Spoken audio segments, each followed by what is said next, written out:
My meditation experience is beyond reality. When I started meditating, I didn't really know why I was doing it, but it was satisfying. But what happened the night I decided to meditate all night changed me forever. It was a winter night, and I had been on the night shift for 3 weeks.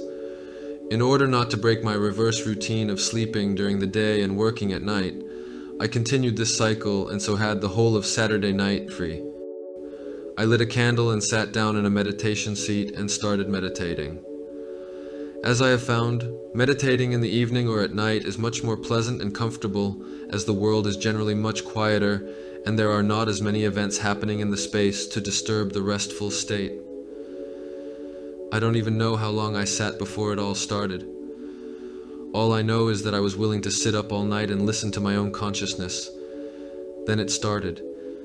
Suddenly the huge mouth of a giant shark opened in front of me and I fell into it. This, of course, snapped me out of my meditation, but only for a tiny fraction of a second. I quickly realized that there was nothing wrong with being eaten. It's the cycle of life. So I let it consume me. Then another mouth opened, but it was no longer a shark's, but another creature's. By then I was no longer afraid, and I let myself drift through space and time. The creatures opened and closed their mouths as they gradually absorbed me, and I felt nothing. I let it pass, and suddenly it was over. Nothing happened for a while before I began to recognize small, jiggling clumps of matter. It wasn't long before I realized I was watching cells forming. They were intertwining and gradually turning into more complex organisms. Then I watched as their shapes changed and different kinds of organisms flashed before my eyes. Some were familiar, some not at all. There were so many. I don't know how long it lasted, probably an hour, maybe longer. The complexity of the organisms increased, and I became absolutely fascinated. It was really an amazing spectacle. I felt like I was now getting a chance to see species that no one had ever seen or found their remains. I saw a lot of different kinds of dinosaurs. Their skeletons no one will ever find. I've seen bugs that lived millions of years ago, and whose body shape would amaze us today.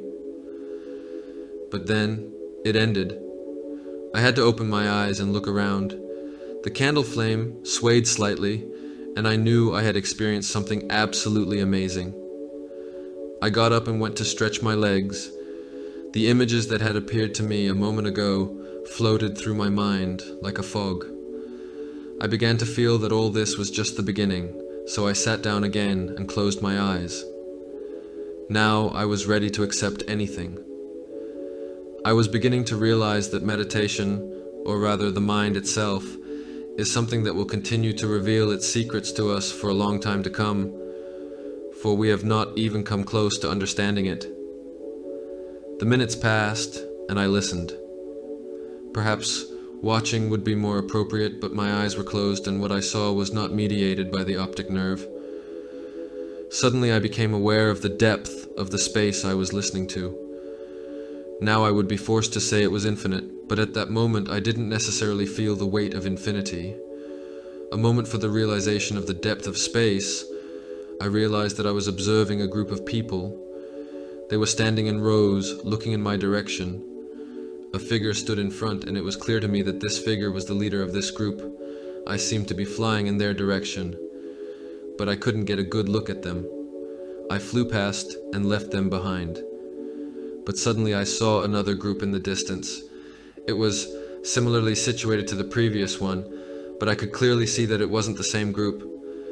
They were wearing different clothes, and their overall appearance was quite different.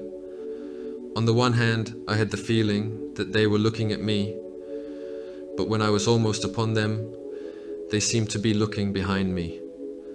I passed different groups of people like this, and gradually the environment where these groups were standing changed. The mountains rose and fell until I began to see monumental buildings in the distance behind the figures, skyscrapers towering into the heavens. But then the figures began to change until I realized that they weren't really people anymore.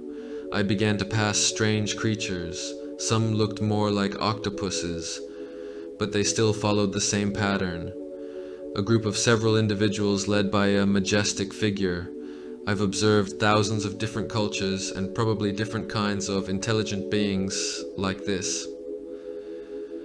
Whether these were purely beings of planet Earth, or whether I was observing species across the universe, was not clear to me, and I am still not sure. When I reached the end of time, I opened my eyes again, and suddenly became aware of the depth of the events I had observed. I felt that I had discovered something absolutely fantastic: meditation as a source of infinite knowledge and inspiration. I took a moment again to process, at least partially, what I had been fleetingly observing for the last hour. Due to the nature of meditation, I could never focus too much on the observed events, as I would disrupt the flow and thus affect the meditation. I thought for a moment and then looked at the time. I was quite shocked. These two meditations took me about 5 hours.